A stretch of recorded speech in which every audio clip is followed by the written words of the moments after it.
একটা সিরিয়ালে আজকের পর্ব যারা দেখেছে তারা কেঁদেছে বা চোখে জল আসেনি এমন বোধহয় কেউই নেই।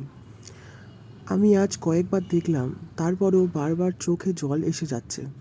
কিভাবে মুহূর্তের সব পাল্টে যাচ্ছে।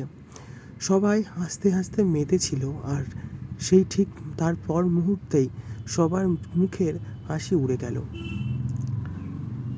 উড়ে গিয়ে বেদনার কোলে ঢলে পড়ল। রুক্মিণীকে দেখে আজ অসম্ভব খারাপ লাগছে, খুব কষ্টও লাগছে। তো এটা ভাষায় প্রকাশ করা যায় না, একদম অসম্ভব। রায়ানকে আজ কাঁদতে দেখলাম, অসহায়ের মতো। বাকিদের কথা আর নাই বললাম, সবাই হাউমাউ করে কাঁদছে। পারুল তো ভেঙে পড়েছে পুরো। এটা নাও করতে পারতো এই লেখক, এটাকে মৃত্যুটাকে নাও দিতে পারতো। তোমাদের কি মতামত অবশ্যই জানিও কমেন্ট বক্সে। আর ভালো লাগলে চ্যানেলটিকে সাবস্ক্রাইব করতে অনুরোধ রইল।